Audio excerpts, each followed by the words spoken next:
क्योंकि ऐसे भी दिसंबर हो चुका है, पढ़ाई का टर्म हम लोग का कंप्लीट हो चुका है। टर्म जो होता है दिसंबर में एग्जाम होना चाहिए, लेकिन देता मार्च में। चलिए देखिए स्टार्ट करें टॉपिक। कॉपी मेरी नीचे conversion of company, conversion of business लिखिए, conversion of business, yes conversion of business, conversion of business.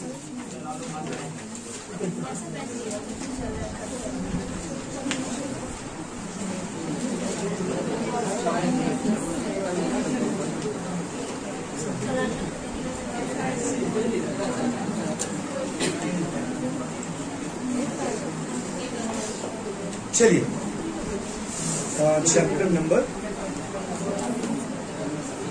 देखिए, बगल में लिख दीजिए 10 marks, another chapter for 10 marks.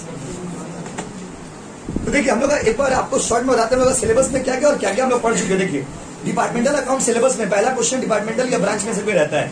Departmental हम लोग किए, हायर परचेज हम लोग नहीं किए, आस्ते पीएल इनकॉर्पोरेशन आपको करवा दिए, कन्वर्शन अभी आपको हम करवा रहे 10 मार्क्स का, इन्वेस्टमेंट आपको करवाएंगे, उसके बाद आपका ये कहा गया एडमिशन हम लोग कर चुके हैं।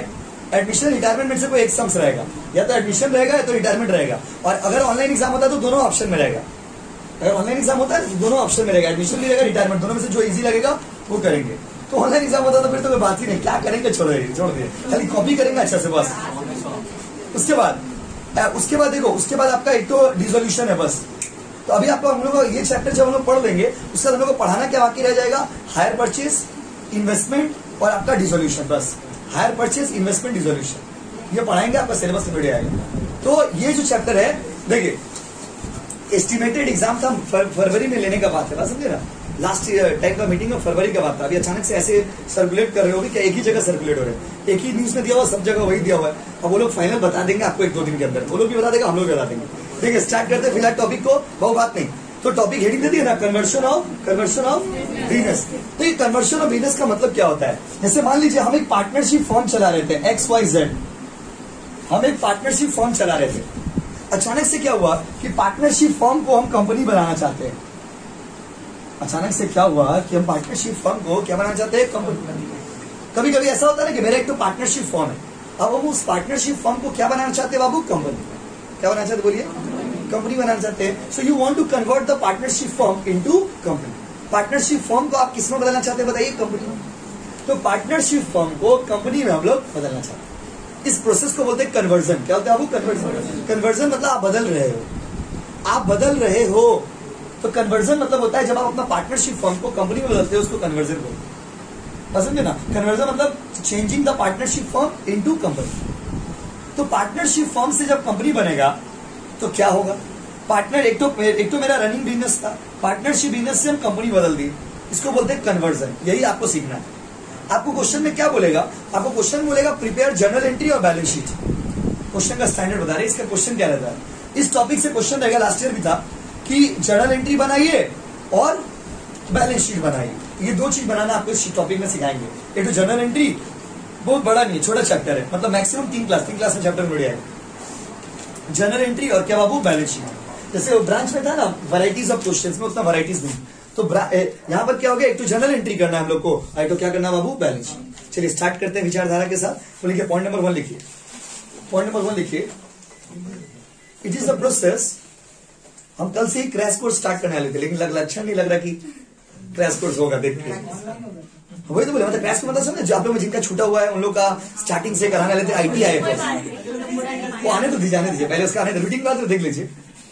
देखिए it is the process of converting, is the process of converting partnership firm, the process of converting partnership firm into company,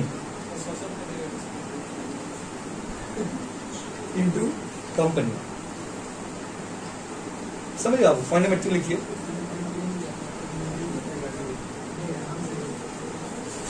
conversion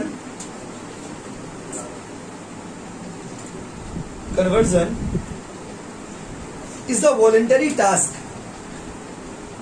Conversion is the voluntary task. Conversion is the voluntary task. इसमें जरूरत नहीं, आगे तो खाली था, पीछे बैठ गया। Conversion is the voluntary task. Voluntary task में तो आपको जबरदस्ती कोई आपको नहीं बदल सकता, याद रखिएगा। जबरदस्ती आपका फॉर्म को कोई इंडस्ट्री में नहीं बदल सकता। देखो आपको जबरदस्ती नहीं, ये वॉलेंटरी टास्क होता है। अगर मान लीजिए हम एक कंपनी पार्टनरशिप बिजनेस चला रहे, अब हमको भाव बात नहीं, अगर हमको बदलना है तो बदल सकते हैं, तो ये एक वॉलेंटरी टास्क है, फोर्सफुली नहीं होता। तीसरा लिखिए, साइलेंट करिए जिसका फोन आ रहा बार बार। देखिए पॉइंट नंबर 3 लिखिए, अभी एग्जाम बाकी है बाबू। पॉइंट नंबर 3 लिखिए, तो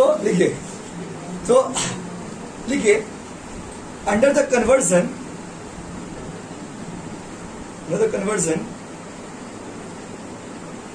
we may need to prepare, मतलब हम लोग we may need to prepare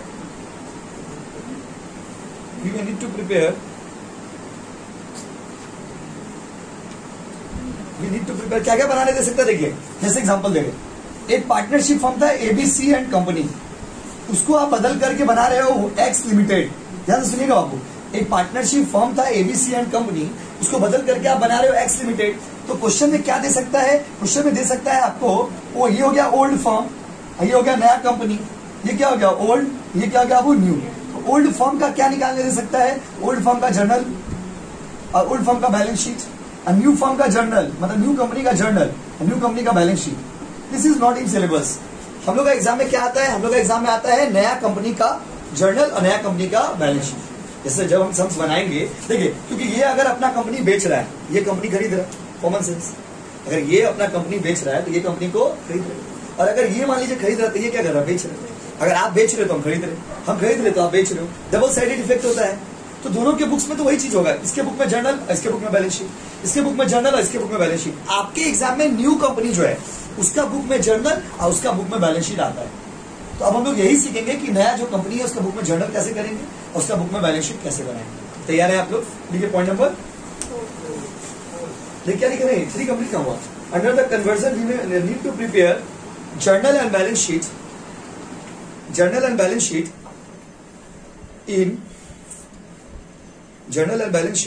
in both old firm and new company.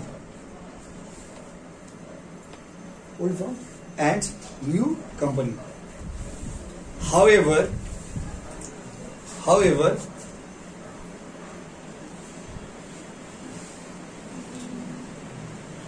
we are to prepare, however, we are to prepare,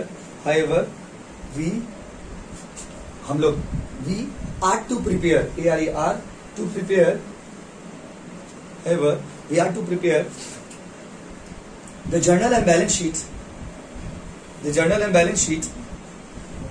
of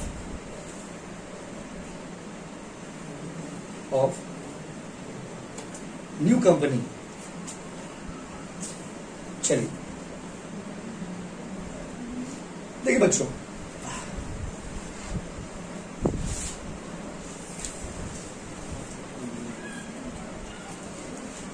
अब हम 2 घंटा पहले ही ग्रुप में मैसेज कर दिए थे, अब लेट से सो के उठ रहे थे, क्या करें। देखिए रेडी, तो आगे बढ़ते हैं। तो अब जो बात करें हम लोग आज का, देखो इसमें 2 चीज बनाने आपको एग्जाम में आएगा, एक तो जर्नल, एक तो बैलेंस शीट। जर्नल आ गया तो बैलेंस शीट आराम से बन जाएगा। जर्नल बैलेंस शीट क्वेश्चन में एक तो दिया रहेगा, समझे। क्वेश्चन में क्वेश्चन कैसे देगा, क्वेश्चन का स्टाइल देखिए। एक तो बैलेंस शीट दिया रहेगा आपको, हम एक क्वेश्चन पेपर ना ग्रुप पे हम भेजे हुए, समझे।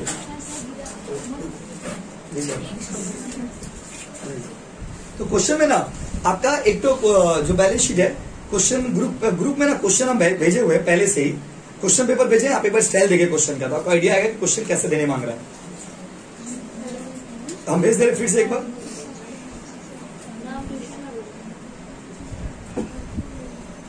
भेजे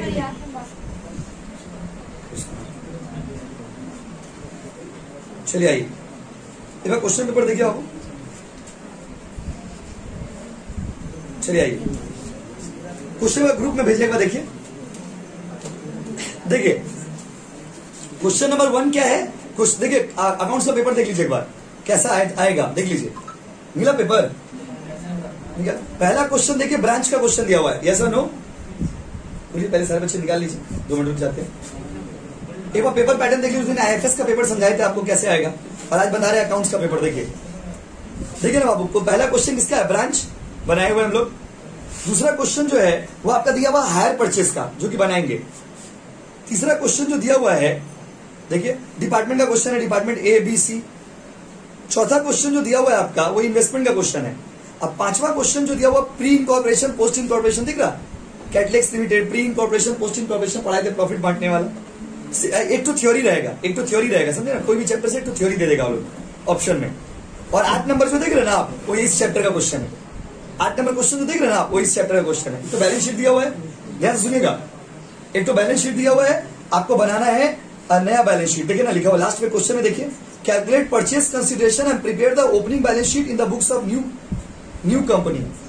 समझो बाबू, तो यहाँ पर आपको क्या निकालने का है, आपको ओपनिंग बैलेंस शीट निकालने खाली बनाने बोला है नया कंपनी का। तो माय डियर स्टूडेंट, यहाँ पर सीन को समझिए कि सेक्शन ए में हम लोग का 8 क्वेश्चन रहेगा, उसमें से 4 वी नीड टू डू, और सेक्शन बी में हम लोग का 4 क्वेश्चन रहेगा, उसमें से 2 वी नीड टू डू। उसमें बड़ा क्वेश्चन रहता है, एक तो एडमिशन वाला सेंस रहेगा, एक तो रिटायरमेंट रहेगा, एक आपका और एक बड़ा चैप्टर है जनरल एंट्री वाला, वो सब रहेगा। उसमें से जो आप कुछ अच्छा लगे कर दीजिएगा। तो यहाँ पर अब जो हम लोग करने जा रहे हैं, कन्वर्जन सीखने वाले। कन्वर्जन का रूल क्या है कि जब आप कंपनी के हो, जब एक आदमी दूसरा आदमी से कंपनी खरीदता है तो कंपनी का वैल्यू देगा ना, पैसा तो दीजिएगा। जब आप हमसे कंपनी खरीदिएगा तो मेरा पैसा दीजिएगा कि नहीं दीजिएगा, दीजिएगा। तो जब पैसा यहाँ पर देते हैं ना, पैसा को बोलते हैं लोग purchase consideration.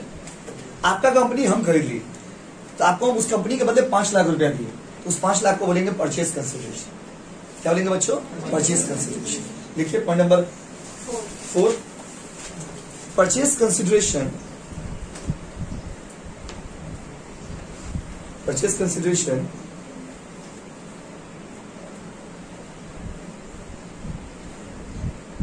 is the value, purchase consideration is the value which is paid by the company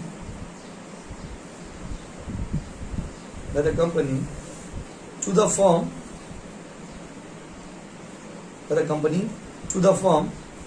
for acquiring it. इसे बोले purchase consideration is the value which is paid by the company to the firm for acquiring it. कोई भी chapter जब specially semester 3 का accounts में आप start करते हो ना, तो पहला क्लास बहुत इंपॉर्टेंट होता है, क्योंकि उसमें सारा कॉन्सेप्ट रहता है चैप्टर का। सेम क्लास में खाली सम्स करना रहता है। तो यहाँ पर वर्ड को लैंग्वेज सुनिएगा, purchase consideration is the value paid by the company to the firm for acquiring the business. मतलब याद से सुनिएगा, अगर मान लीजिए हम कंपनी, मान लीजिए बिजनेस ए को अगर कंपनी सी खरीद रहा है, ए को कौन खरीद रहा है बाबू, सी। अगर ए जो है वो ए का कंपनी जो है उसको कौन खरीद ले रहा है बताइए, सी। तो पैसा कौन देगा, ए देगा ना सी देगा, कौन देगा, सी। अगर आप हमसे मोबाइल खरीदोगे, पैसा आप दोगे ना हम देंगे, मोबाइल भी देंगे आपको, पैसा भी दे देंगे। पैसा तो आप देंगे ना बाबू, कौन देंगे, आप, कौन देंगे, यस। तो परचेज कंसिडरेशन मतलब क्या होता है, परचेज कंसिडरेशन और बिना परचेज कंसिडरेशन के, बिना गुडविल के ट्रीटमेंट के आप समझ बना ही नहीं पाएंगे। इसलिए ध्यान से सुनिए, purchase consideration is the value, it may be in the form of money, it may be in the form of other thing. Another thing क्या, शेयर हो सकता है, डिबेंचर हो सकता है। तो सवाल जब बनाएंगे ना, जब ये सवाल हम लोग बनाएंगे, इसमें 3 चीज हम लोग का सवाल में जनरली रहेगा। एक सवाल में बोलेगा परचेज कंसिडरेशन निकालो और तुम जाकर के बैलेंस शीट बनाओ, बस। या तो क्वेश्चन में ऐसे दे सकता है कि जनरल एंट्री मारो और बैलेंस शीट बनाओ। तो ये जनरल एंट्री मारिए चाहे बैलेंस शीट बनाइए, कुछ भी करिए, आपको वर्किंग नोट करना पड़ेगा। इस सवाल में वर्किंग नोट इज मैंडेटरी, बिना वर्किंग नोट का सवाल बनेगा नहीं। तो परचेज कंसिडरेशन क्या है, purchase consideration is the value which is paid by the, purchase consideration is the value which is paid by the क्या, पेड बाय द कंपनी, जो कंपनी खरीद रहा है आप, टू किसको, फॉर्म। तो जो पैसा आप हमको दे रहे हो, सपोज आप मेरा कंपनी खरीदने के बदले हमको 5 लाख रुपया दे रहे हो, ये 5 लाख रुपया को यहाँ पर क्या बोलेंगे, पीसी। क्या बोलेंगे बाबू, जब क्लास में लोग बनाएंगे ना सब, तो बार बार पीसी बोलेंगे, तो आप कंफ्यूज मत होना। यहाँ पे पीसी का मतलब क्या बोलिए, परचेज कंसिडरेशन। यहाँ पे पीसी का मतलब परचेज कंसिडरेशन। क्लियर है बाबू। पॉइंट नंबर 5 लिखिए, पॉइंट नंबर 5 लिखिए, purchase consideration may be paid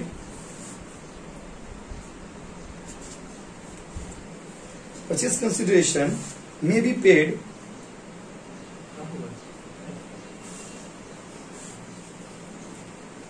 purchase consideration may be paid to the firm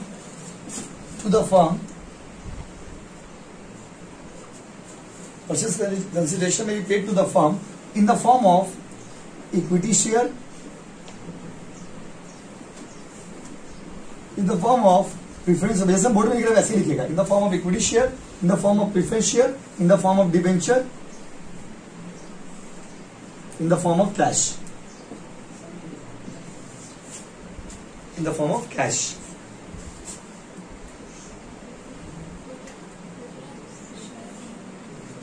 देखिए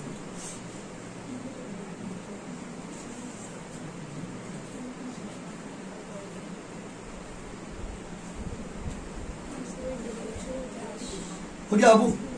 अब इसमें भी पॉइंट है बहुत सारा, जैसे हम लिखे वैसे लिखिएगा प्लीज, कंजूसी मत करिए, बगल वाला मत लिख दीजिएगा, ठीक है। चलिए एक बार सवाल पूछने बताइए, परचेज कंसिडरेशन का मोड ऑफ पेमेंट बता लिया बाबू सारे बच्चे। जब हम कोई बिजनेस को खरीदेंगे उसका पेमेंट हम कैसे कर सकते हैं, उसका पेमेंट आप कैसे कर सकते हो, इक्विटी शेयर के थ्रू, प्रेफरेंस शेयर के थ्रू, डिबेंचर के थ्रू, या फिर कैश देकर। तो वो सब तो ठीक है, कैश में कोई दिक्कत नहीं, कैश तो कैश होता है, कैश तो कैश होता है। यस, कैश से बढ़ के कुछ नहीं दुनिया में, सबसे खूबसूरत सबसे प्यारा क्या होता है, कैश। तो लोग दुनिया में दो ही चीज अच्छा लगता है, एक तो डैश और एक तो कैश। किसी को डैश बोल दीजिए उसको बुरा नहीं लगेगा, एक तो क्या बोल दीजिए, कैश। तो कैश देखिए यहाँ पर कैश का बात है, कैश कैश होगा, कैश में कोई कन्वर्जन नहीं, कैश है कैश। देखो दुनिया में एक ही चीज ऐसा है जो अपना रंग नहीं बदलता, वो है कैश। क्या बाबू, कैश। कैश का रंग नहीं बदलेगा, और वो हर आदमी रंग बदल देगा आपसे, लेकिन कैश आपका रंग नहीं बदलेगा। कैश अगर 500 का नोट है तो 500 ही होगा, 700 का नोट है तो 700 ही होगा, 800 का नोट है तो 800 ही होगा। एग्जाम्पल दे रहे आपको, क्योंकि कैश कैश है, तो कैश में कोई झमेला नहीं है। कैश में एक्चुअल ले लीजिएगा जितना भी पेमेंट करेंगे। लैंग्वेज सुनिए, बार बार बता रहे, नहीं तो फिर बाउंसर जाने लगेगा अगला क्लास से। इक्विटी शेयर में issue price will be considered, यही सब ट्रिक्स है सम्स का, समझे ना।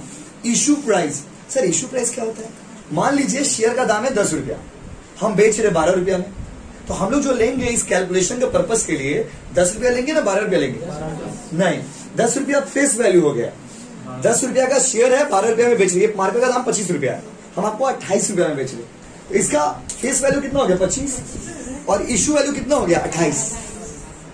तो आप यहां पर कौन सा वैल्यू लेंगे बाबू, इशू प्राइस। कौन सा वैल्यू बताइए, कोई दिक्कत? प्रेफरेंस शेयर में भी सेम, कौन सा प्राइस लेंगे बताइए, इशू प्राइस, ठीक है बाबू। और डिबेंचर में भी सेम, कौन सा प्राइस लेंगे बताइए, इशू प्राइस। नहीं तो क्या रुक जाइए, तो मुझे समझाने दीजिए प्लीज, बात समझे ना। फर्स्ट क्लास में कौन सा समझे, दूसरा क्लास में आपको बस सम्स खाली प्रैक्टिस करना है, नहीं समझेंगे फिर दिक्कत होगा।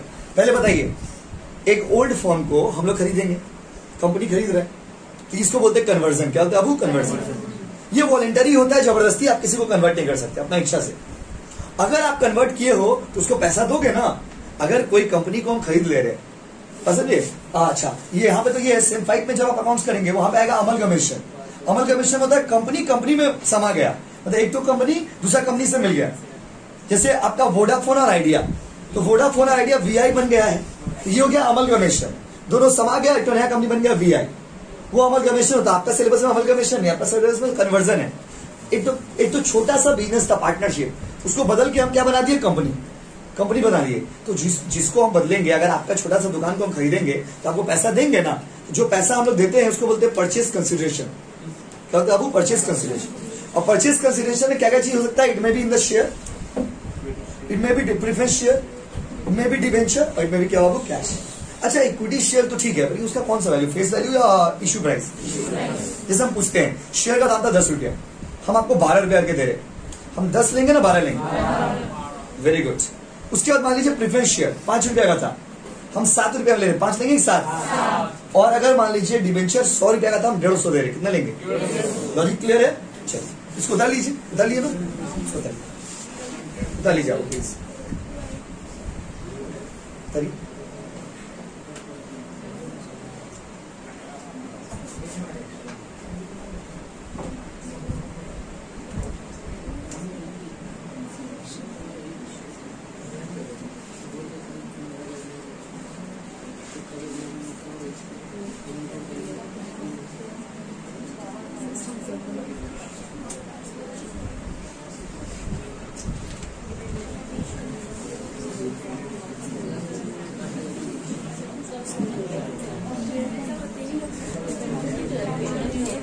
मोबाइल मैसेज सेम मेरा मोबाइल तो हैंग कर रहा है। देखिए तो देखिए स्टार्ट करें बाबू। ये हो गया आपका परचेस कंसिडरेशन का लॉजिक। परचेस कंसिडरेशन का मीनिंग बता दिए। परचेस कंसिडरेशन आप शेयर के रूप में दे सकते हैं। जैसे हम आपका बिजनेस खरीद लिए, अब आपको हम बोले एक काम करिए, मेरे पास कैश तो नहीं है, आप मेरा कंपनी में शेयर ले लीजिए। अगर मान लीजिए आपके पास मेरे पास कैश तो नहीं है, मेरा कंपनी में प्रेफरेंस शेयर ले लीजिए। मेरे पास कैश तो नहीं है, मेरा कंपनी का डिवेंचर ले लीजिए। क्योंकि कंपनी के पास कैपिटल के लिए क्या होता है, कंपनी के पास कैपिटल का सोर्स होता है शेयर, डिवेंचर। तो कोई शेयर खरीदेगा तो कंपनी का मालिक हो गया, कोई प्रेफरेंस शेयर खरीदा तो भी कंपनी का मालिक हो गया, कोई डिवेंचर दिया तो कंपनी का क्रेडिटर हो गया। तो कंपनी कभी कभी क्या करता है, आपको कैश नहीं दे करके कंपनी आपको equity share, preference share, debenture, cash. तो अगर क्वेश्चन में लिख देगा, जब हम पहला क्वेश्चन कराएंगे उसमें दिक्कत नहीं होगा आपको, क्योंकि वहां पे लिखा रहेगा परचेस कंसिडर 1,80,000। तो अगर क्वेश्चन में 1,80,000 दिया हुआ तो कोई दिक्कत ही नहीं है। लेकिन कभी दिक्कत कब होगा, जब लगेगा इक्विटी शेयर हम इतना बेचे, प्रेफरेंस शेयर हम इतना बेचे, डिवेंचर हम इतना बेचे, तो सबका कौन सा वैल्यू लोगे बताओ। क्वेश्चन में इश्यू प्राइस भी दिया रहेगा, फेस वैल्यू भी दिया रहेगा, आप कौन सा प्राइस दोगे। क्लियर है गाइस। चलो आगे बढ़ते हैं। ये समझ गए परचेस कंसिडरेशन खेला शेष। पॉइंट नंबर कितना बोलिए, 6 में आइए। नाटो निकालना सीखेंगे आप। नाटो, NATO, हाँ नाटो बोलते उसको, इसको नाटो बोलते। नाटो का मतलब होता है नेट, निकालिए net assets taken over. Net assets taken over कितना नंबर पॉइंट है बाबू बताइए। 6 में नाटो निकालना सीखेंगे। NATO, net assets taken over.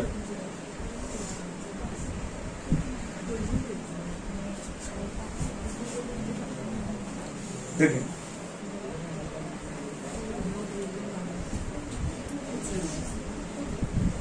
बोलिए बाबू क्या, बाबू देखिए ना प्लीज बोर्ड में, नेट एसेट्स टेकन ओवर। सुनिएगा ध्यान से। नेट एसेट्स टेकन ओवर का मतलब होता है भाइयों और बहनों नाटू। क्या बोलते हैं उसको प्यार से, नाटू। नाटू का मतलब क्या होता है, देखिए net assets taken over. Net assets taken over का मतलब होता है कितना एसेट हम आपसे खरीद रहे हैं। और देखिए एक खुशी का बात है, जैसे देखो, जैसे हिंदी में एक लाइन बोलते हैं ना कि जब किसी से आप जुड़ जाते हो तो उसका दुख भी आपका हो जाता है, सुख भी उसका हो जाता है। यहाँ भी हो जाता है, बस समझे ना। अगर आप किसी से जुड़ जाते हो तो उसका दुख भी आपका हो जाता है, सुख भी आपका हो जाता है। आप जहर पियेंगे तो हम भी जहर पियेंगे, आप मिठाई खाएंगे, पूरा एग्जाम्पल दिलाएगा। आपको मेरी जिंदगी में चिंता नहीं है, आपको एग्जाम में चिंता है। देखिए कंपनी से अगर आपको ये कहानी तो समझ आ गया, आप ये समझ जाएंगे, सवाल बनाने में जब नहीं। जब कोई रनिंग कंपनी हम खरीद रहे, रनिंग बिजनेस खरीद रहे, तो पूरा कंपनी को तो लेके चल जा रहे ना। जैसे एग्जांपल दे रहे, मान लीजिए कोचिंग का रूम है। अब मान लीजिए कोचिंग का रूम कोई हमको, मान लीजिए कोई बड़ा कोचिंग सेंटर है जिसमें कोचिंग का रूम मतलब उस खरीद लिया, मान लीजिए हमको खरीद लिया। अगर वो हमको खरीद लिया मान लीजिए, तो हमको खरीदेगा मतलब क्या, इंसान को थोड़ी खरीदता, उसका बिजनेस को खरीद लिया। बिजनेस को खरीद लेगा तो ये रूम उसका हो जाएगा, ये एसी भी उसका हो जाएगा, सबका पैसा वो हमको दिया है, तो पैसा हमको वो दिया है। तो आपको ना कैलकुलेशन करना, नाटो कैलकुलेट करना पड़ेगा हर सवाल में नाटो कैलकुलेट करना पड़ेगा आपको। नाटू का फुल पता है। आप सोचिए जो बच्चा आज नहीं किए, और अगला दिन अचानक से आएंगे नाटू निकालिए, और भैया कैसा बात बोले छी। अरे बाबा नाटू मतलब क्या होता है, net assets taken over. Only legend can understand, you people are legend. तो नाटो क्या बाबू, नाटो। तो नाटो मतलब क्या, नाटो मतलब तुम्हारा दुख और तुम्हारा सुख। यहाँ पे सुख में से दुख को माइनस करेंगे तो नाटो आ जाएगा। क्या बोल रहे हैं आप, क्या हो गया आपको आज। अरे बाबा सुख मतलब एसेट्स और दुख मतलब लायबिलिटीज। एक लाइन में समझिए, नाटो का फॉर्मूला होता है sundry assets minus sundry liabilities. बस हो गया। उतार मत लो, लिखवाने का एक अलग स्टाइल होता है ना, समझाने का स्टाइल। बोले बस शुरू। अभी आप देरी है ऑनलाइन का, थोड़ा फीलिंग आने दीजिए। तो और आप लोग 3 में है ना, तो बात समझिए ना, ऑनलाइन एग्जाम जब देंगे तो सबसे ज्यादा केयरफुल आपको रहने का किसमें, आपको किसमें रहने का, IFS में। जिनको ऑनर्स है IFS में क्या है ना, बच्चे लोग बहुत कैजुअली ले लेते हैं। ये चीज है ना, आपको बता रहे हैं आज रोज, जैसे एग्जाम का अनाउंसमेंट हुआ था पिछला साल, लगभग 20 दिन तक हम यही बात बोले कि आप लोग IFS एग्जाम में स्टार्टिंग से लिखिएगा। बच्चे लोग अलग फॉर्म में रहते हैं। 1 बजे पेपर आए, 1:10 में हम आंसर भेजे, 2 बजे तक पूरा आंसर भेज देते, क्योंकि लिखने वाला रहता है ना। बच्चे लोग क्या कर रहा, आराम से 2:30 बजे हम स्टार्ट करेंगे। इसी तो है भैया, तो वही देंगे, छापना है बस। 3 बजे तक पेज निकलेगा, 3:30 बजे से लिखना स्टार्ट, खत्म ही नहीं होगा। और अगर आप पता है इतना लेंदी रहता है पेपर ना, लास्ट ईयर बच्चे लोग जो लोग पूरा बढ़िया से लिखा, वो लोग को लिखते लिखते ना 5:45 बज गया। 6 बजे तक जमा करना रहता है। आपका कोई भाई बहन होगा 3 में तो उनको पूछेगा, लास्ट ईयर को एग्जाम दिया था। तो आप लोग क्या करना है ना, पेपर सुनिए, कैजुअली मत लीजिएगा। जितना कंटेंट दिया जाता है वो बात नहीं, जितना कंटेंट आपको दिया जाएगा उसको लिखिएगा ना कॉपी में भाई। तो उस तरह को भी नहीं लिखिएगा, फिर बोलेगा 2 मार्क्स कम आ गया, 4 मार्क्स कम आ गया। तो पूरा कंटेंट को लिखिएगा, आप लोग कैजुअली मत लिया करें कोई भी चीज को। आइए देखिए, क्योंकि जितना ज्यादा सेमेस्टर्स का ऑनलाइन मार्क्स रहेगा आपका, वो आने वाले ऑफलाइन सेमेस्टर्स में आपको हेल्प करेगा। वही आप बता रहे, तो 2 सेमेस्टर में ऑलरेडी 90% लेके बैठे हुए आप लोग, देखिए कोई दिक्कत नहीं है।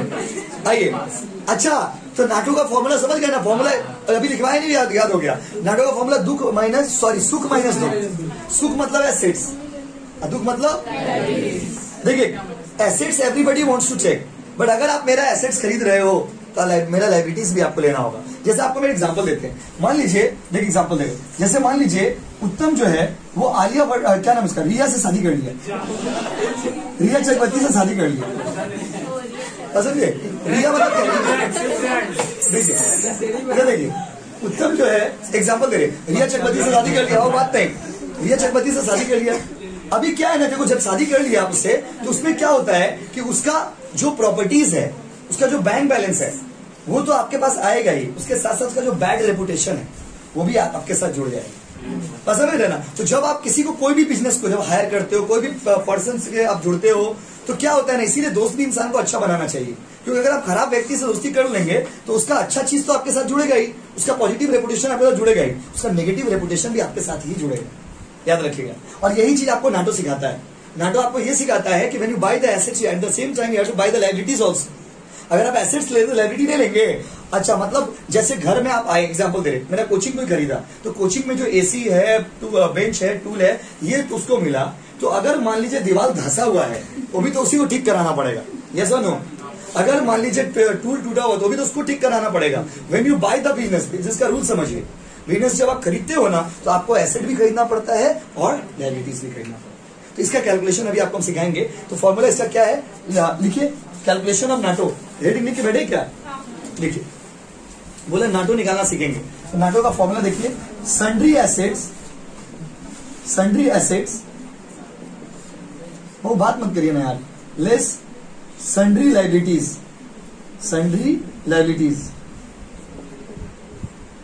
Sundry assets minus sundry liabilities equal to NATO,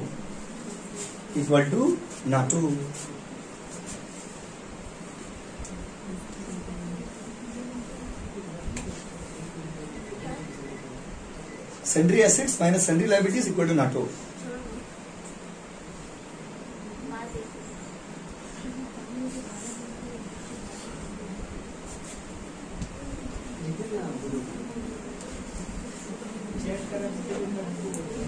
देखिए फॉर्मूला लिखिए बाबू।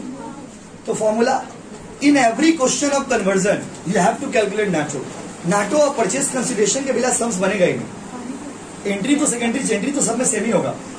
नाटो और परचेज कंसिडरेशन आपको निकालना पड़ेगा। परचेज कंसिडरेशन दिया रहता है क्वेश्चन में, कुछ क्वेश्चन में रहेगा, कुछ क्वेश्चन में निकालेंगे हम लोग। झमेला है इसको निकालेंगे। नाटो, आपको नाटो क्वेश्चन बनाने से पहले वर्किंग नोट समझे ना। और ये सब कि आपको एग्जाम में ये सब सवाल नहीं पूछा जाता है कि वर्किंग नोट ऊपर बनाएंगे या नीचे।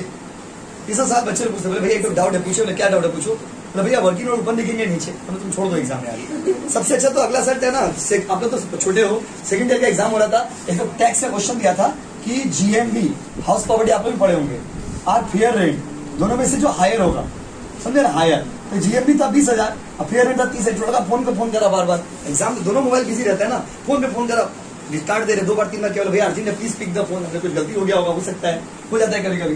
तो हम लोग क्या होता है बोलिए, बोला भैया 20,000 और 30,000 को जोड़िएगा तो 50 ना होगा। हम तुम फोन रखो देखो दोनों में से जो हायर होगा वहां पे लिखा हुआ था विच एवर इज हायर, तो दोनों में से बड़ा कौन सा, 30,000, हम 30 लिखे थे। बोले भैया आप गलती कर दी थी ना, बहुत बड़ा गलती हो गया सर, इतना 15 मार्क्स का सम से। बोले क्या गलती हो गया, वो बोलिए बताइए। बोले आप तो भैया 20 और 30 जोड़िएगा तो 50 ना होगा। हमने फोन रखे, उन्होंने किया हल्के तो परेशान करे, फोन काट दिया इसका से। 20 और 30 में से क्या होगा बड़ा बताइए। 30 मैं लाइक पढ़ा नहीं, लाइन को नीचे लिखा था विच एवर इज हायर। ऐसे ऐसे गलती करते बच्चों। आ जाइए नाचो, क्या गया बाबू, नाचो।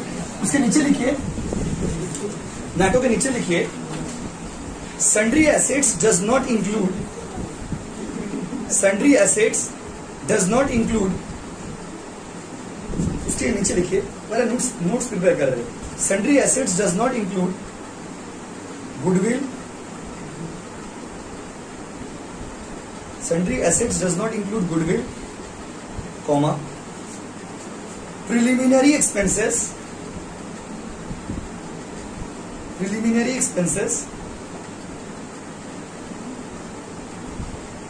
Comma PL account debit balance,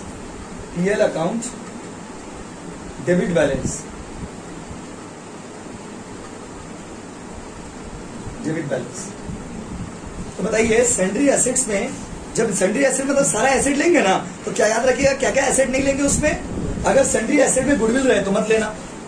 अगर प्रिलिमिनरी एक्सपेंसेस रहे, प्रिलिमिनरी एक्सपेंसेस मतलब होता है कंपनी स्टार्ट करने का टाइम का खर्चा, उसको मत लीजिएगा। और एक तो आइटम है PL account debit balance. PL account debit balance का मतलब होता है losses. PL account debit balance जो होता है उसको बोलते हैं लॉस। क्या होता है अब लॉस? वो प्रीवियस ईयर का लॉस है। आपका एसेट हम लेंगे, आपका लाइबिलिटी हम लेंगे, लेकिन आपका कुकर्म नहीं लेंगे। कुकर्म का मतलब होता है आपका पिछला पाप हम नहीं लेंगे। आपका एसेट्स लेंगे, आपका लाइबिलिटी लेंगे, लेकिन ये पिछला पाप हमसे नहीं होगा बाबा। ये पीएल अकाउंट डेबिट बैलेंस, तो पीएल अकाउंट डेबिट बैलेंस मतलब क्या हो गया? पिछला पाप। पिछला पाप का मतलब पुराना लॉसेस जो आपका है, तो ये सब कंपनी बोला हमसे नहीं होगा बाबा। गुडविल क्यों नहीं ले रहे? गुडविल इसलिए नहीं ले रहे क्योंकि गुडविल का कैलकुलेशन अलग से सिखाएंगे आपको, एक फॉर्मूला से गुडविल का कैलकुलेशन होगा, इसीलिए इसमें गुडविल आपको लेने का नहीं है। आप प्रिलिमिनरी एक्सपेंसेस कंपनी स्टार्ट करने का खर्चा है, उसको भी हम लोग नहीं लेंगे। तो आप ध्यान से मेरे सवाल का जवाब दीजिए, क्योंकि क्या क्या कैटेगरी का खर्चा नहीं लेना है आपको। एसेट में क्या क्या नहीं लोगे बोलो? गुडविल नहीं लोगे और पीएल अकाउंट का debit balance. PL account debit balance मतलब मेरा पास लॉस है बहुत, कोई लेगा बताइए आप लोग में से? कोई मेरे पास पीएल अकाउंट डेबिट बैलेंस बहुत सारा है, लोगे कोई? पीएल अकाउंट डेबिट बैलेंस मतलब लॉस, खाली लॉस। तो अगर कोई आपको ऑफर करे do you want to buy my PL account debit balance, बोलिए नो। क्या बोलिएगा? नो। पीएल देना है तो पीएल का क्रेडिट दो, डेबिट क्यों दे रहे हो? पीएल का क्रेडिट मतलब प्रॉफिट होता है और डेबिट मतलब क्या होता है? लॉस। तो अगर पीएल अकाउंट का डेबिट बैलेंस है मतलब क्या बाबू? लॉस। अब पास्ट लॉसेस को लेने का दरकार नहीं। तो एसेट जब आप कैलकुलेशन करिएगा ना, ध्यान रखिएगा बाबू कि सारा एसेट आएगा ये तीन चीज को छोड़ करके। अब आइए नेक्स्ट, उसके बाद देखिए सन्ड्री लाइबिलिटीज, उसमें क्या क्या नहीं आएगा? Sundry liabilities does not include capital reserve. Capital reserve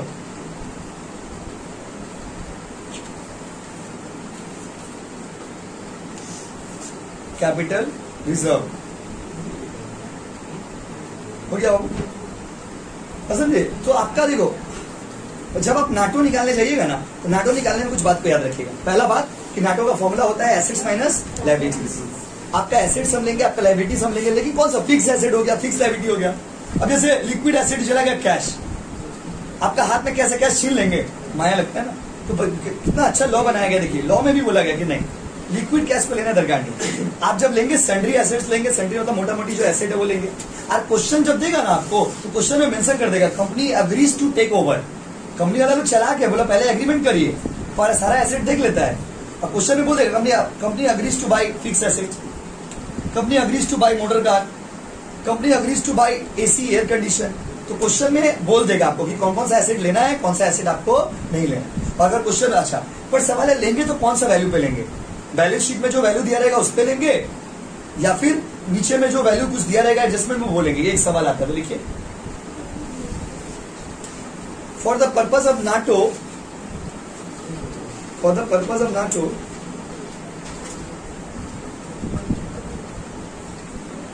assets and liabilities, for the purpose of NATO, assets and liabilities are to be taken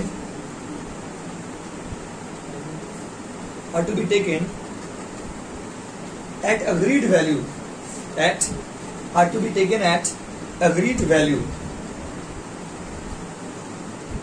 sir agreed value example दे रहे, मान लीजिए बैलेंस शीट में दिया हुआ है, बैलेंस शीट में मान लीजिए बिल्डिंग दिया हुआ है 70,000। क्वेश्चन में बोला कि company agrees to buy the building at 80,000। Balance sheet में 70,000 है, लेकिन क्वेश्चन में कितना है? 80,000। आप कितना लेंगे? 70 या 80? ये देखिए ये सब थ्योरी है जो सम्स में काम आएगा। कोई ये थ्योरी पूछेगा नहीं आपसे, ये सम्स का थ्योरी है जो हम लोग को रिविजन करके सम्स बनाने में सुविधा होगा। समझे क्या बोले? एसेट्स लायबिलिटी लेंगे आप, ठीक है, लेकिन कौन सा वैल्यू पे लेंगे बताइए? एग्रीड वैल्यू पे लेंगे ना बैलेंस शीट के वैल्यू पे लेंगे? जैसे हम पूछ रहे बताइए, मान लीजिए स्टॉक का वैल्यू बैलेंस शीट में दिया हुआ 40,000 और नीचे में एडजस्टमेंट में दिया हुआ 30,000, आप कितना लेंगे? 30,000। डर क्यों रे, बोलिए ना, 30,000 की 40? 30,000। ये हो गया नाटो का कहानी। नाटो से रिलेटेड जितना फैक्ट था हमने आपको बताया। लाइबिलिटीज में क्या क्या इंक्लूड है देखिए, for the purpose of liabilities assets है, क्या लिखे बाबू? Sundry liability does not include the capital reserve, वो वाला लिख लिए। तो एक बार हम उससे पूरा कहानी बताइए, फिर हम सम्स बनाएंगे। अभी एक और थ्योरी बाकी है उसमें। देखिए नाटो निकाल लिए, परचेज कंसिडरेशन भी निकाल लिए, अब क्या होगा देखिए सुनिए। अगर मान लीजिए एग्जांपल देते हैं, यहाँ पर मेन चीज है सम्स का कंक्लूजन यहीं पे। अगर मान लीजिए नाटो आया है 1,80,000, नाटो कितना आया? 1,80,000, लेकिन आप उस कंपनी को पे कर रहे हो 2 लाख रुपया। एक्स्ट्रा पैसा क्या हो गया? वो गुडविल। बच्चा बोला भी था आप लोग में से, तो बच्चा आप लोग में से बोला भी अभी कि कंपनी का वैल्यू कितना है? 1,80,000, और आप दिए कितना हो? वैल्यू कितना है? आप दिए कितना हो? तो जो डिफरेंस अमाउंट है वो कहां ट्रांसफर होता है? गुडविल। सर ऐसा क्यों? 1 लाख, अच्छा क्यों आप हल्दीराम में जाते हो 100 रुपया में पूरी खाने के लिए? क्यों? मन नहीं करता है। रेपुटेशन, कंपनी का इमेज बहुत अच्छा है। आप वो पूरी आप 20 रुपया 30 रुपया 40 रुपया में खा सकते हैं, उसको आप 100-150 में खाते हो। क्यों आप बड़े बड़े रेस्टोरेंट में जाते हो दोस्तों के साथ? क्यों नहीं? रास्ता में देखो, जब लोग रेस्टोरेंट में जाते हैं तो लोग सेल्फी लेके फोटो अपलोड करते हैं ना, बस नॉर्मल सिचुएशन। लेकिन जब आप बात सुनिए, लेकिन जब आप रास्ता पे कोई दुकान पे खड़ा होकर के पुड़िया खरीदते हो तब तो फोटो अपलोड नहीं करते हो, क्योंकि उसमें कोई स्वैग फैक्टर नहीं है, उसमें कोई इश्यू फैक्टर नहीं है। तो कंपनी को गुडविल, अगर आप एक्सेस पैसा दे रहे हो ना, मतलब कंपनी का रेपुटेशन अच्छा होगा। अगर आप एक्सेस पैसा दे रहे हो मतलब कंपनी का क्या अच्छा होगा? रेपुटेशन। ये जितना थ्योरी आप कॉपी में लिखे सब सम्स में यूज होगा। तो देखो, अगर सुनिए ध्यान से, नहीं तो ये सवाल बनेगा, नाटो से ज्यादा, अगर नाटो से ज्यादा परचेस कंसिडरेशन हुआ, अगर हम डायरेक्ट लैंग्वेज बोलेंगे तो दिक्कत होगा आपको। नाटो आया 1,80,000, आप दे रहे हो 2 लाख, अगर आप उसका वैल्यू से ज्यादा दे रहे हो मतलब ये उसका गुडविल। और अगर आप कम दे रहे तो हो गया कैपिटल रिजर्व, याद रखिएगा, एंट्री होगा इसका अलग से। अगर हम एक्सेस पैसा दे रहे तो क्या हो गया? कम दे रहे तो कैपिटल रिजर्व, मतलब मेरा प्रॉफिट हो गया वो एक तरह का। लिखिए इसको नेक्स्ट थ्योरी में, if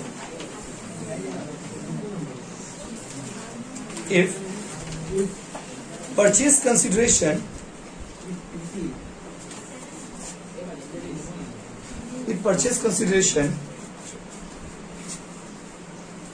is more than, if purchase consideration is more than NATO, NATO, NATO, then the difference will be goodwill.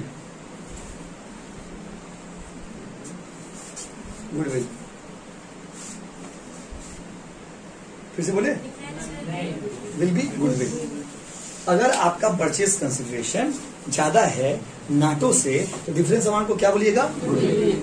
Sums बनाएंगे, पहले परचेज कंसिडरेशन निकालेंगे, परचेज कंसिडरेशन दिया रहेगा, नाटो निकालेंगे, दोनों का डिफरेंस करके देखेंगे गुडविल हो रहा है ना कैपिटल रिजर्व का। ये जो गुडविल और कैपिटल रिजर्व, यही क्वेश्चन का आंसर रहता है।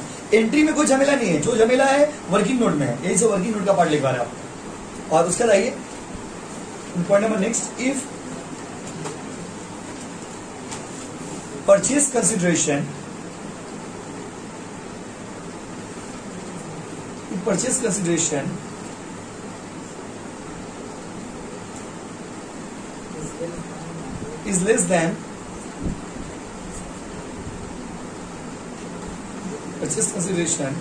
is less than NATO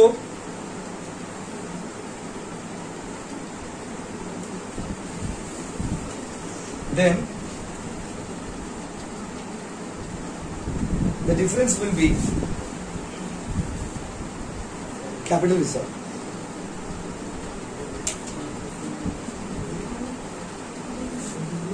capital reserve. देखिए इतना फैक्ट आपको याद रहेगा ना तो आप सम्स का वर्किंग नोट कर पाएंगे। वर्किंग नोट में झमेला है, हम एक बार सारा फैक्ट बताते हैं फिर सम्स करके दिखाएंगे। देखिए कंपनी, देखो रनिंग कंपनी को खरीदते हो, रनिंग बिजनेस को खरीदते हो, क्या होता है? कन्वर्जन। उसके बाद कन्वर्सन जबरदस्ती है, वॉलंटरी है।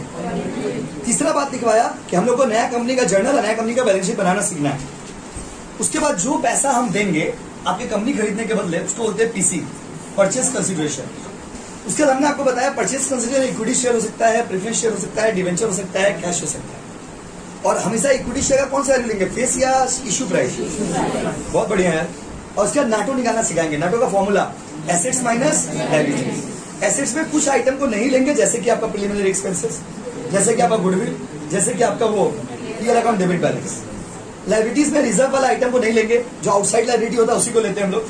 और नाटो पर्पस के लिए जब एसेट को लेंगे ना आप, तो बैलेंस शीट का वैल्यू पे लेंगे ना एग्रीड वैल्यू पे लेंगे? एग्रीड। और बताइए अगर परचेज कंसिडरेशन ज्यादा हो जाता है नाटो से, तो क्या बोलेंगे? जैसे कुछ कॉलेज में जब इंटरनल होता है तो लॉन्ग वाला सब्जेक्ट को भी लोग एमसीक्यू दे देते हैं। ऐसा ऐसा क्वेश्चन बहुत पूछते हैं कि purchase consideration is more than net. और purchase consideration net asset taken over से ज्यादा है तो ये क्या हो गया, गुडविल। और कम है तो कैपिटल रिजर्व। चलिए सम्स बनाते लिखिए। एग्जाम्पल 1 अभी निकालना सिखाएंगे, नाटो निकालना सिखाएंगे। देखिए एग्जाम्पल 1, कैलकुलेट 5 मिनट का सवाल। कैलकुलेट नाटो, हम नाटो ही लिखवा रहे। Calculate NATO. उसके बाद इधर देखिए क्वेश्चन बता दीजिए मेरे साथ। Building 80,000, machine 70,000, building 80,000, machine 70,000। लिखिए मोटर कार 30,000। उसका लिखिए PL account debit balance 20,000।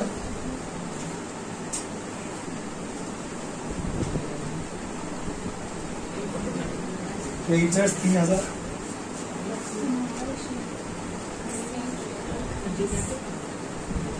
Class खत्म हो गया होगा, अब कल क्या करने के लिए आइएगा? कितना बाबू? 3,000। क्रेडिटर कितना बाबू? 3,000। अब इस इधर लिखिए एग्रीड वैल्यू 90,000। बहुत बात नहीं, एग्रीड वैल्यू है 40,000। देखिए एग्रीड वैल्यू 90,000, इसका एग्रीड वैल्यू 40,000।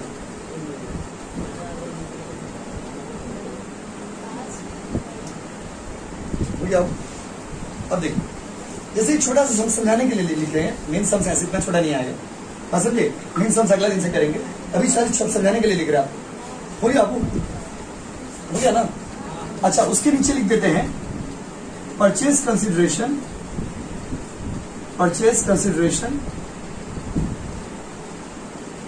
1.5 लाख। 1.5 लाख रुपया हम लोग पे किए हैं। Purchase consideration 1.5 lakh. चलिए आइए देखिए, और जितना देखो थ्योरी प्रैक्टिकल में फर्क क्या होता है, थ्योरी इतना लिखे इंग्लिश में और वो सारा बात 2 मिनट में कंप्लीट हो जाएगा, सारा बात एक सम्स में आपको क्लियर हो जाएगा। अच्छा, अगर हमको नाटो निकालना है तो सबसे पहले हम क्या करेंगे, नाटो निकाल लेंगे। Calculate NATO. नाटो का फॉर्मूला होता है, नाटो अगर आपको निकालना है छोटा सा एक ग्राफ बना लीजिएगा, इधर लिख दीजिएगा पर्टिकुलर्स, ये वर्किंग नोट का पार्ट होगा। सबसे पहले लिखिएगा सन्ड्री एसेट्स। सन्ड्री एसेट्स में क्या क्या है इसमें देखते हैं। एसेट्स में है आपका ए सन्ड्री एसेट्स। सन्ड्री एसेट्स में क्वेश्चन में है बिल्डिंग। आप लोग बताइए तो बिल्डिंग तो है ठीक है, लेकिन बिल्डिंग लेंगे कि नहीं लेंगे? लेंगे। अब क्वेश्चन में बोल देगा, आपको ऐसे मेंशन कर देगा बिल्डिंग लेंगे, लेकिन 80,000 लेंगे ना 90,000? 90,000। क्लियर है बाबू? उसके बाद मशीनरी लेंगे कि नहीं लेंगे? लेंगे। और कितना, 70 या 40? 40,000। और उसके बाद मोटर कार। मोटर कार को आपको कंसीडर करना है। मोटर कार का वैल्यू कितना बोलो? 30 है। कुछ नहीं बोला मतलब 30,000 ले लेंगे। बोला है कि टेकन ओवर, जस्ट बोल देगा टेकन ओवर, क्वेश्चन बोल देगा कि ले लिया उसको, उसका वैल्यू को ले लिया। अब पीएल अकाउंट डेबिट बैलेंस नहीं लेना आप, तो ये पूरा आपका एसेट साइड हो गया। एसेट का टोटल देखिए कितना आ रहा है, 1,60,000। बी लाइबिलिटीज, ये प्रेजेंटेशन का पार्ट है तो इसी तरह से लिखना जरूरी नहीं है। Sundry assets less liabilities. Liabilities में एक ही हम लोग का क्रेडिटर्स कितना बाबू? 3,000। तो नाटो कितना आया? 1,57,000 आया ना। अब देखते हैं गुडविल आ रहा है या कैपिटल रिजर्व आ रहा है। देखिए हम सुनिए, समझिए ध्यान से, समझे नाटो कैसे निकालेंगे। ये छोटा देखिए नाटो, देखिए ये सब कर रहे, सम्स कर रहे, तो देखिए क्या होगा, नाटो आ गया, नेट एसेट टेकन ओवर आ गया। नेट एसेट टेकन ओवर कितना आ गया? 1,57,000। नेट एसेट टेकन ओवर निकाल लीजिए और उसके बाद देखिए कि गुडविल आएगा या कैपिटल रिजर्व। कैसे देखेंगे, रुक जाइए, बोलना नहीं, सुनना है, फिर आपको समझाया जाएगा। जब मौका देंगे टैलेंट दिखाने का, ऑफलाइन एग्जाम हो देख जाइएगा टैलेंट। देखिए नाटो हो गया 1,57,000, 1,57,000 उसका वैल्यू हो रहा है। But how much you are paying, आप पे कितना कर रहे हो बताओ? आप पे कर रहे हो 1,50,000। ध्यान से सुनिए, 1,50,000। आप बताओ, नाटो 1,57,000, आप दे रहे हो 1,50,000, कम दे रहे हो, कम दे रहे हो ना? तो कम जो पैसा आप दे रहे हो वो आपका बेनिफिट है, उसको क्या बोलोगे? Capital reserve. कितना बोलो? जितना आप थ्योरी लिखे सब तो क्लियर हो गया। एक मिनट, नाटो निकालने का फॉर्मूला एसेट माइनस लायबिलिटी। रुक जाओ, कौन सा वैल्यू पे लेंगे, बैलेंस शीट वैल्यू या एग्रीड वैल्यू? देखो एग्रीड वैल्यू पे लिए। अच्छा, कुछ आइटम याद रखिए कि नहीं आता है। अब उसका जितना आया है आ गया ना net asset, asset minus liability की 1,57,000। अब आप लोग देखेंगे कि 1,57,000 हमको देना चाहिए था, हम दिए तो 1,50,000, कम दिए ना, तो फायदा हो गया कैपिटल रिजर्व। अगर ज्यादा देते तो गुडविल। क्या था? प्लीज कॉपी इट, अगला दिन और बड़ा करके बनाएंगे सवाल। अगला दिन बुक्स